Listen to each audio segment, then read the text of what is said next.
एक नगर में एक ब्राह्मण परिवार रहा करता था। उस परिवार में सिर्फ पंडित दुर्गेश शर्मा ही थे। वो अपना जीवन यापन यजमानों से मिली दक्षिणा से ही करते थे। मोहल्ले वालों ने पंडित दुर्गेश की हालत पर तरस खाकर एक गरीब ब्राह्मण कन्या से उसकी शादी करा दी। पंडित दुर्गेश शर्मा की माता का देहांत उसी समय हो गया था जब पंडित दुर्गेश मात्र 9 वर्ष के थे और चौथी कक्षा में पढ़ते थे। पंडित दुर्गेश शर्मा के पिता श्री राम स्वरूप जी भी अच्छे ज्योतिषी थे और राज दरबार में अपनी सेवा दिया करते थे। घरवाली की मृत्यु के पश्चात राम स्वरूप जी की मानसिक संतुलन ठीक सा न था। उनकी हालत कुछ बिगड़ सी गई थी। वह विचलित नहीं हुए। उन्होंने अपने बेटे दुर्गेश को चुना और लोगों के सुझाव और दबाव को दरकिनार रखते हुए दूसरी शादी की बात को भी सिरे से नकार दिया। अब राम स्वरूप जी ने दरबार जाना भी बंद करके दुर्गेश की परवरिश पर अपना ध्यान लगाया। उन्होंने दुर्गेश का एक संस्कृत स्कूल में दाखिला करा दिया। धीरे धीरे राम स्वरूप ने अपना ज्योतिषी का कार्य अपने पुत्र को ही सौंप दिया। साथ ही दुर्गेश को भी कर्मकांड, हवन, पूजा विधि के अलावा हस्तरेखा, भाग्य रेखा और अंक ज्योतिष की शिक्षा भी घर पर ही देते रहे। पढ़ाई पूरी करने तक दुर्गेश को राम स्वरूप जी ने अच्छे से पारंगत कर दिया था और अपने साथ काम पर ले जाने लगे थे। अब राम स्वरूप जी का जीवन अच्छे से कट रहा था। वे अब दुर्गेश की शादी के लिए एक सुशील कन्या की खोज करने लगे, लेकिन होता वही है जो विधि का विधान होता है। एक दिन काम से घर आते समय राम स्वरूप जी की दुर्घटना में मृत्यु हो गई। अब दुर्गेश पूरी तरह से टूट चुका था। माँ को तो बचपन में ही खो चुका था और अब पिता का साया भी सर से उठ गया था। लेकिन पड़ोसियों ने दुर्गेश को समझाने में कोई कसर नहीं छोड़ी। धीरे धीरे दुर्गेश अपने दुख को भूलने लगा और अपने काम पर ध्यान देने लगा। सुबह खाना बनाकर खाता, फिर काम पर चला जाता। शाम को वापसी के बाद आराम भी नहीं करता और आते ही खाना बनाने में जुट जाता। मोहल्ले वालों ने अपने प्रयासों से दुर्गेश की शादी एक गरीब ब्राह्मण कन्या से करा दी। अब दुर्गेश बहुत खुश था। अब उसे सुबह शाम बना हुआ खाना मिलता। उसकी पत्नी का नाम राजरानी था। राजरानी गरीब घर की जरूर थी, लेकिन वह गृह कार्य में दक्ष होने के साथ साथ सामाजिक प्रवृत्ति की थी। उसके व्यवहार से सभी पड़ोसी खुश थे। वह उसके हर काम के लिए तैयार रहते थे। अब दुर्गेश का जीवन अच्छे से कट रहा था। कुछ समय के बाद राजरानी गर्भवती हुई। जब राजरानी के प्रसव का समय आया तो दुर्गेश अपने पड़ोस की एक दाई को ले आया। समय पर राजरानी ने एक सुंदर लड़के को जन्म दिया। दुर्गेश ने एक नए कपड़े में उसे लपेट लिया और घर से निकल पड़ा। कुछ समय के उपरांत वह गंगा के तट पर पहुंचा। दुर्गेश ने उस बच्चे को अपने दोनों हाथों में लेकर गंगा में 3 डुबकी लगाई। फिर दुर्गेश ने उसके सीधे कान में कोई मंत्र पढ़कर फूंक मारी और लड़के से दुर्गेश की बात होने लगी। दुर्गेश ने उस बच्चे से पूछा, बताओ आप मेरे कर्जदार हो या मैं आपका कर्जदार हूँ, और मैं कितना कर्जदार हूँ। बच्चे ने कहा, मेरे 50 रुपये आपके ऊपर हैं, आपने दिए नहीं थे। आपके बच्चों ने भी आपका कर्ज नहीं चुकाया था। इतना सुनकर पंडित दुर्गेश ने उसे 50 रुपये दिए और बोला, आपका और मेरा हिसाब चुकता हुआ। तब बच्चे ने कहा कि हाँ, हिसाब पूरा हुआ। यह बात सुनकर दुर्गेश ने कोई मंत्र पढ़ा और उसके उल्टे कान में फूंक मारी और उसे गंगा में प्रवाहित करके अपने घर पर चला गया। उसने राजरानी को यह कहकर समझा दिया था कि उसका मेरे ऊपर कर्ज था। मैंने उसे चुकता करके उसे वापस भेज दिया है। मैं अगर ऐसा नहीं करता तो वह पता नहीं कब हमारे यहाँ से जाता। उस समय हमें बहुत दुख होता। राजरानी अपने पति दुर्गेश की बातों से पूर्णतः संतुष्ट थी। जब राजरानी दोबारा से गर्भवती हुई और समय पर एक सुंदर से पुत्र को जन्म दिया तो दुर्गेश ने उसके साथ भी वही करना शुरू किया। वह बच्चे को एक सफ़ेद कपड़े में लेकर गंगा के घाट पर चल पड़ा। वहां पहुंचकर गंगा में घुस गया और बच्चे को गंगा जल में 3 डुबकी लगवाई। उसके सीधे कान में मंत्र पढ़कर फूंक मारी और बच्चे से बात की और पूछा कि हाँ भाई, गंगा मैया के अंदर हैं हम और तुम। मुझे बताओ कि मैं तुम्हारा कर्जदार हूँ या तुम मेरे कर्जदार हो, और कितने हो। तो बच्चे ने कहा कि आपका मेरे ऊपर 100 रुपये का कर्ज बकाया है। अब दुर्गेश ने उससे कहा कि देखो भाई, हम गंगा जी में खड़े हैं और वचन देते हैं कि हम आपको अपने कर्ज से मुक्त करते हैं, मेरा और आपका सब हिसाब बराबर। उसने कहा कि ठीक है। तो बच्चे ने कहा, जब आप वचन दे रही हैं तो ठीक है। इतना सुनकर दुर्गेश ने उसके उल्टे कान में फूंक मारी और बच्चे को पूर्व अवस्था में उसको गंगा जी में ही प्रवाहित कर दिया। यह सब करके वह वापस अपने घर पहुंचा और पत्नी राजरानी से बोला कि मुझे खाली हाथ देखकर बच्चे के बारे में जानने की आपकी इच्छा तो होगी। तो सुनो, उस पर हमारे 100 रुपये का कर्जा था, तो हमने उसे गंगा पर वचन दे दिया और उसे ऋण मुक्त कर दिया। हम नहीं चाहते थे कि आगे चलकर वह हमें तड़पा कर चला जाए।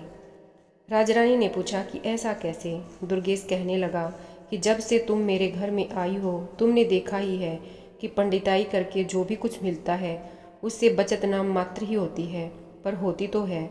सो वह हमारे 100 रुपये जल्दी ही चुका कर हमें रुलाकर यहाँ से चला जाता। हम आजीवन उसी दुख में जीते रहते। जब हमने उससे ऋण चुका कर उसे भेज दिया और अभी मोह भी नहीं था तो दुख कैसा? दुर्गेश की बातों को सुनकर राजरानी चुप हो गई। उसके पास उस समय कोई और विकल्प नहीं था। फिर भी राजरानी को दुख बहुत हुआ। वह अपनी व्यथा किसी से कह नहीं सकती थी, लेकिन अंदर ही अंदर टूट जरूर रही थी। अब वह पहले जैसी हंसमुख नहीं रही। उसका कमल सा चेहरा मुरझाने लगा था। सामाजिक होने के कारण लोगों को उसकी चिंता थी।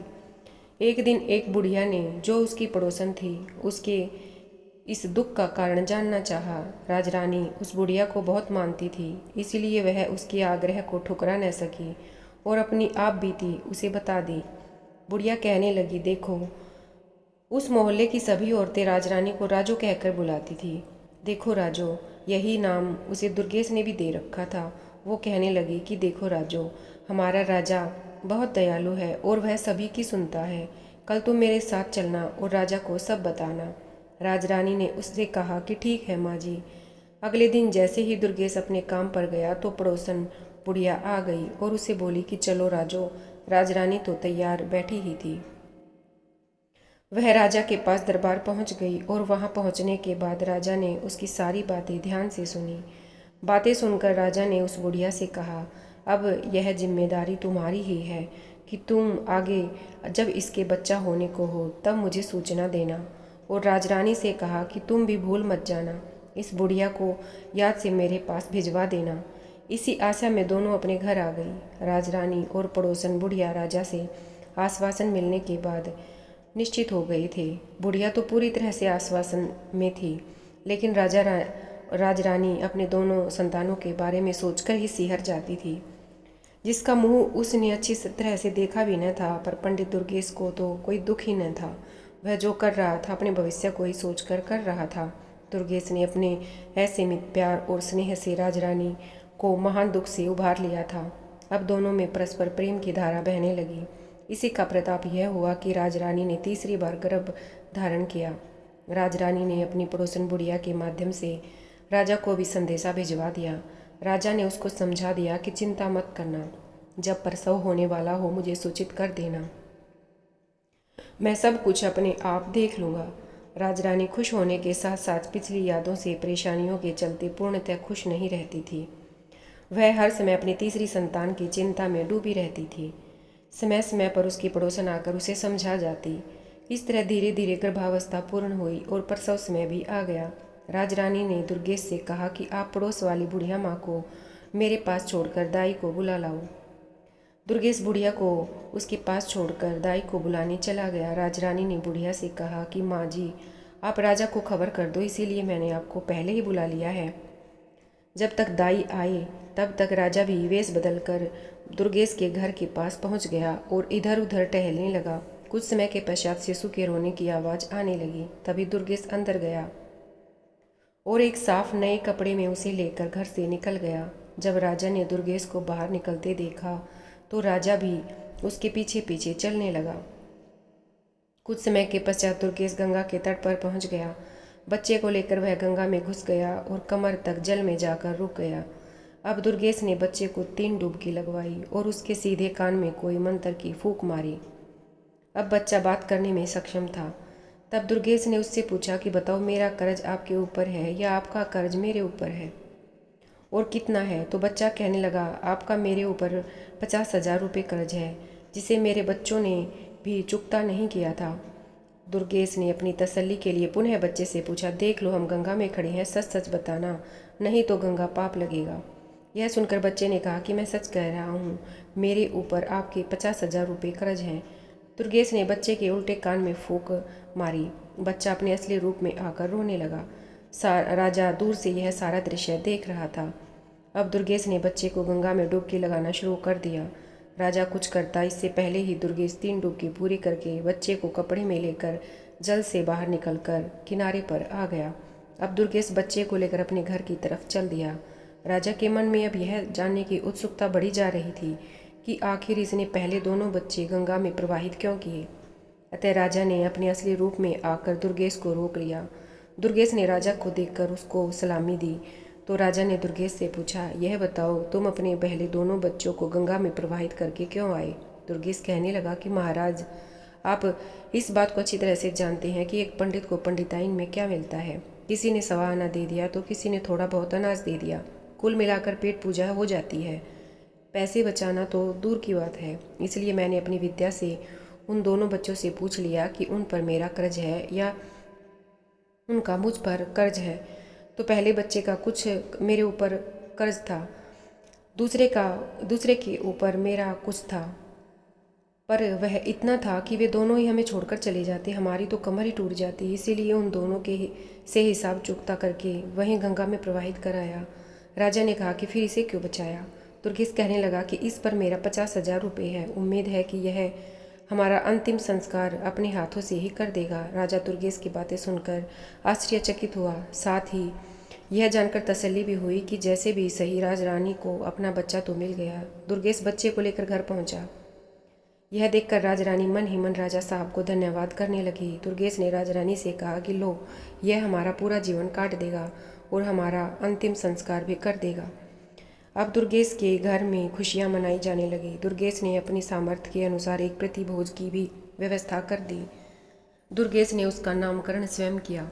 जन्म ग्रह नक्षत्र के हिसाब से उसके नाम का प्रथम अक्षर चय था। अब बच्चे का नाम चंद्र प्रकाश रखा गया। मेष राशि और अश्विन नक्षत्र में जन्मे इस जातक की कुंडली बहुत ही भाग्यशाली थी। उसकी रेखाएं भी बहुत ही प्रबल थी। उसके जीवन में धन अभाव तो था ही नहीं। चंद्र प्रकाश के जन्म के बाद से ही पंडित दुर्गेश के अच्छे दिन शुरू हो गए। पहले दुर्गेश को भरण पोषण के लिए भी काफ़ी मशक्कत करनी पड़ती थी, लेकिन अब उसका गुजारा अच्छे से होने लगा था। उसकी पंडिताई अच्छे से चल रही थी। धीरे धीरे चंद्र प्रकाश भी चंद्रकलाओं की तरह दिन दुगुना रात चौगुना बढ़ने लगा। 5 वर्ष का होने पर उसे एक संस्कृत विद्यालय में दाखिला दिया गया। चंद्र प्रकाश पढ़ने में बहुत तेज था। दुर्गेश शाम के समय अपना 1 घंटा बेटे को ज्योतिषी सिखाने में लगा देते थे। चंद्र प्रकाश की बुद्धि विलक्षण थी। उसे जो मंत्र बताए जाते उसे कंठस्थ करना उसके लिए बाएं हाथ का खेल था।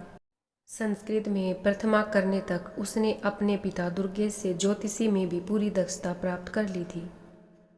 चंद्र प्रकाश प्रथमा करने तक एक अच्छा जवान हो चुका था। 14 वर्ष की उम्र में ही वह 18 का लगता था। दुर्गेश और राजरानी दोनों ही अपने पुत्र को इस तरह बढ़ता देख मन ही मन भगवान का शुक्रिया अदा करते थे। राजरानी अपने पुत्र को निहारती और राजा का धन्यवाद करना नहीं भूलती। उसे तो यह पता ही नहीं था कि इसमें राजा का कोई योगदान है ही नहीं। दुर्गेश को अपनी पत्नी द्वारा किए गए उस षड्यंत्र का पता भी कुछ दिनों के बाद चल गया था, लेकिन दुर्गेश ने मन में विचार करके उस राज का पर्दा पड़ा रहने दिया। राजरानी जब जब उसके सामने राजा का धन्यवाद करती, दुर्गेश के चेहरे पर एक मधुर मुस्कान आ जाती। चंद्र प्रकाश ने प्रथमा के बाद आगे की शिक्षा के लिए अपने माता पिता को मना कर दिया। उसने माँ से कहा कि माँ, मैं भी पिताजी के काम में हाथ बटाऊंगा। माँ ने कहा कि बेटा, अभी तेरी उम्र ही क्या है, खेलो खाओ और आगे दुनियादारी को समझने की कोशिश करो। यह काम तो सारी उम्र ही तुम्हें करना है। इस पर चंद्र प्रकाश ने कहा कि माँ, जब मुझे पंडिताई ही करनी है तो बाद में ही क्यों, अभी से ही क्यों नहीं? विद्या तो कोई भी हो, उसे जितना उपयोग करेंगे उसमें बढ़ोतरी ही होगी। तो माँ, कल पूर्णिमा का दिन है तो मैं भी कल से ही काम पर जाऊंगा। राजरानी मन ही मन बहुत खुश हो रही थी कि चलो अब उसके घर में 2 काम वाले हो गए हैं। थोड़ा पैसा इकट्ठा करके हम अपने चंद्र प्रकाश की शादी कर लेंगे और मज़े से उसकी दुनिया में रम जाएंगे। मन में ऐसा विचार करके वह सो गई कि चलो सुबह जल्दी उठकर दोनों के लिए खाना भी तो बनाना है। कल दोनों ही काम पर जाएंगे। राजरानी को रात में नींद भी नहीं आई। वह सोचने में ही करवट बदलते बदलते परेशान हो गई। सुबह जल्दी ही जग के रसोई का काम निपटा करके स्नान ध्यान करने के बाद खाना बना दिया और अब निश्चित होकर चारपाई पर लेट गई। वह सारी रात सो नहीं पाई थी, अतः जिस निश्चिंतता के साथ वह लेटी थी उसे जल्दी ही नींद आ गई। सुबह दुर्गेश जब अपने समय पर उठा तो उसने देखा कि श्रीमती जी सो रही हैं, तो किसी अनहोनी की चिंता में डूब गए और सबसे पहले उसे ही जगाकर पूछा, अरे ओ भाग्यवान, तबीयत तो ठीक है तुम्हारी? कहते हुए उसके माथे को छूकर देखा। तब तक राजरानी ने उससे कह दिया कि मेरी तबीयत तो बिल्कुल ठीक है, थोड़ा जल्दी उठ गई थी, सो काम धाम करके मैं लेट गई और नींद आ गई। आप अपने नित्य कर्म करो, खाना तैयार है। इतने में चंद्र प्रकाश भी जाग गया और नित्य कर्म करने लगा। दोनों पिता पुत्र तैयार होकर आ गए। राजरानी दोनों के आसन लगाकर उन्हें खाना परोसने लगी। दोनों ने खाना खाया और दोपहर का खाना साथ में लेकर अपने अपने काम पर निकल गई।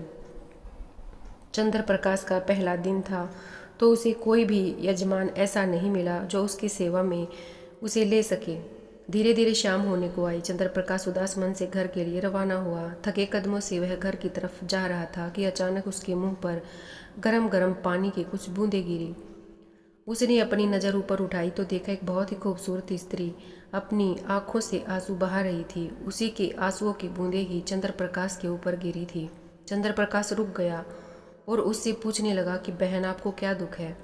मुझे बताओ, हो सकता है मैं आपकी कोई मदद कर सकूं। ऊपर से उस स्त्री ने देखा एक नौजवान लड़का तिलक छापे, राम नाम के पीताम्बर डाले नीचे खड़ा है। वह बहुत बड़ा पंडित लग रहा था।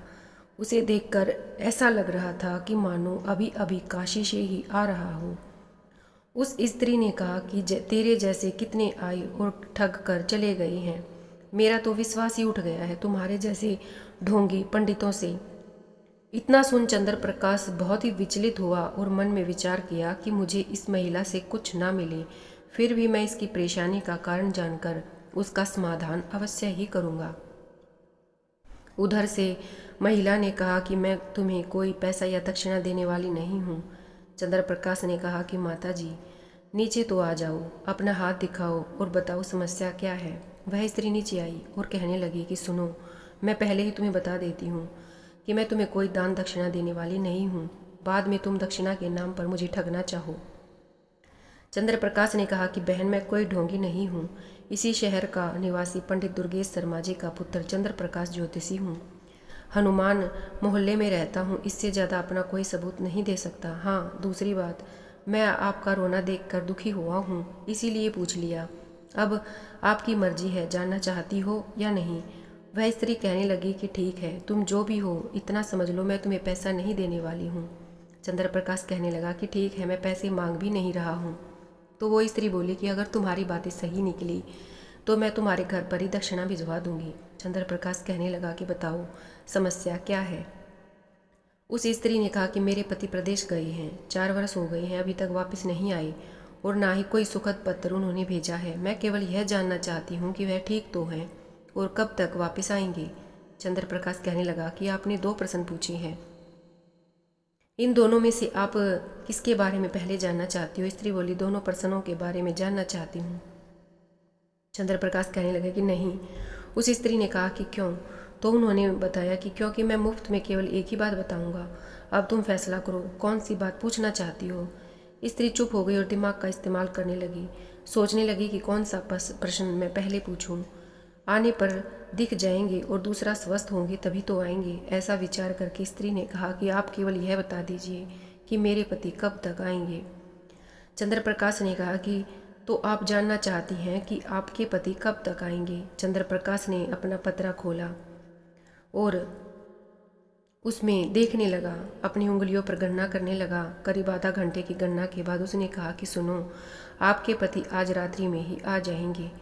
स्त्री बोली, क्या पागल हो गई हो, ढोंगी कहीं की, मुझे बेवकूफ़ समझा है क्या? चंद्र प्रकाश ने कहा कि वो कैसे? स्त्री बोली, पैसों का लालच होगा। चंद्रप्रकाश बोला, बहन जब कह दिया कि मुफ्त में ही सवाल बताऊंगा, फिर यह कैसी बातें कह रही हो आप। स्त्री कहने लगी कि अभी तक तो किसी ने कुछ भी नहीं बताया। चंद्रप्रकाश बोला, बहन मैं ज्योतिषी हूँ, ठग नहीं हूँ। अब तक आपका ठगों से पाला पड़ा होगा। मैं अपनी विद्या के अनुसार बता रहा हूँ, आपके पति रात्रि के 12 बजे आ जाएंगे।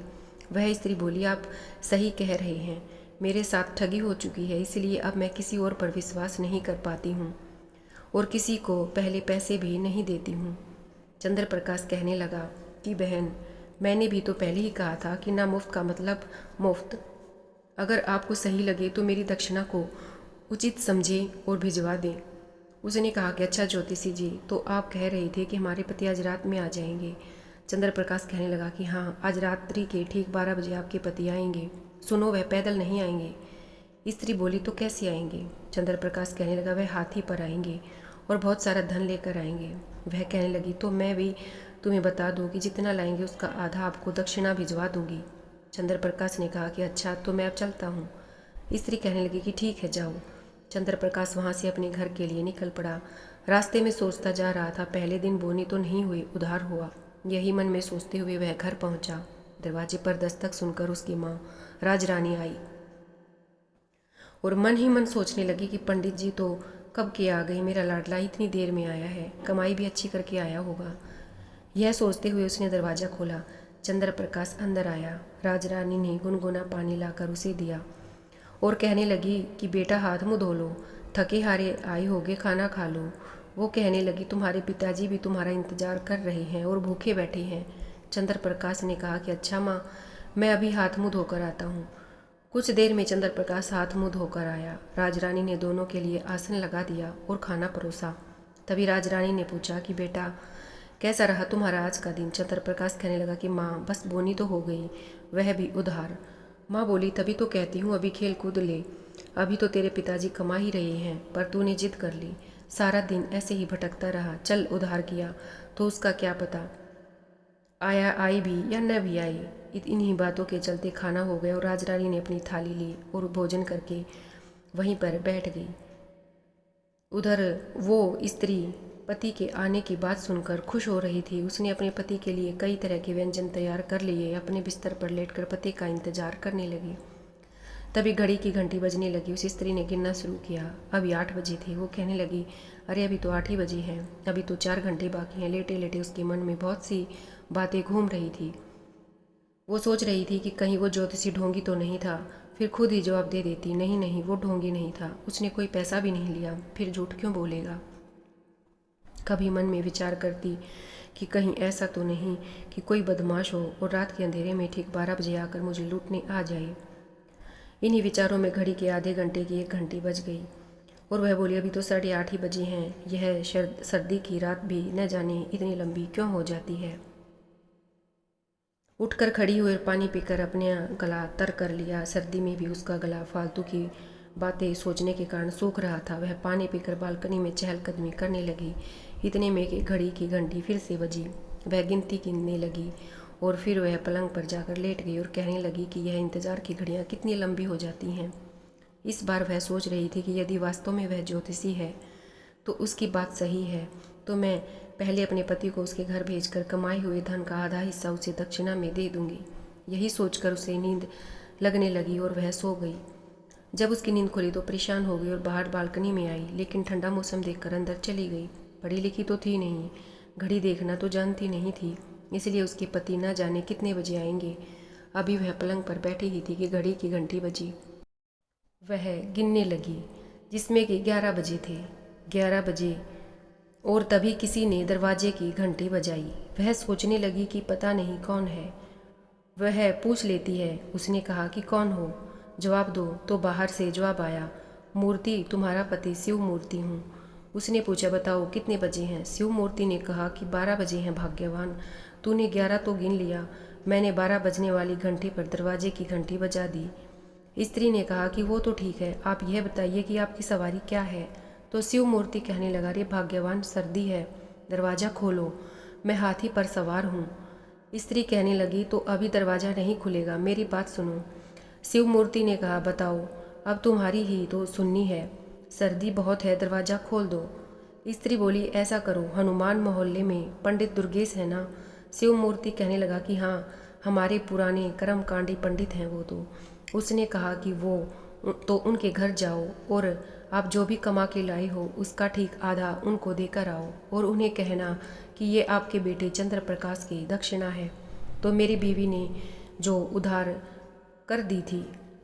शिव मूर्ति ने कहा कि अभी रात में क्या फ़ायदा, सुबह दे आऊँगा। वो कहने लगी कि नहीं, मैंने उसे वचन दिया है, उसे निभाना तो पड़ेगा, जाओ जल्दी देकर आओ। शिव मूर्ति ने कहा कि ठीक है बाबा, कहकर वह चल दिया। हनुमान मोहल्ले में पहुंचकर दुर्गेश के घर दस्तक दी तो वहां राजरानी दरवाज़ा खोलने आई और कहने लगे कि के काम से आप यहाँ आए हो, सुबह आ जाना। तो शिव मूर्ति ने कहा कि आपके बेटे की दक्षिणा उधार थी, वह ले लो, कोई थाली या परात ले आओ। पंडिताइन परात लेकर आई। उसने उसे एक थाली मुद्रा दी और कहा कि यह दक्षिणा उसने उधार करी थी।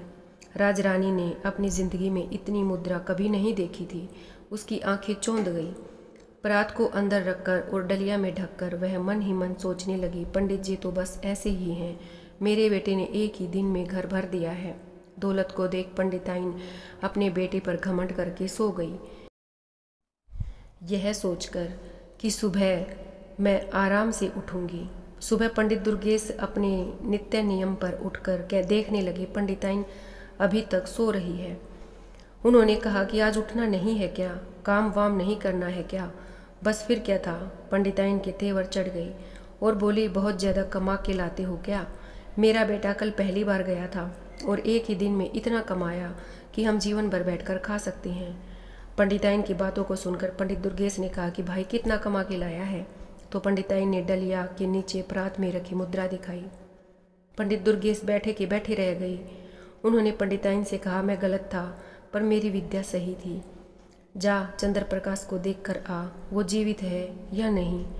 पंडिताइन आंखें निकाल कर देखने लगी। दुर्गेश ने कहा कि आंखें मत निकाल, उसे देख, उसने अपना पूर्व जन्म का कर्ज उतार दिया है।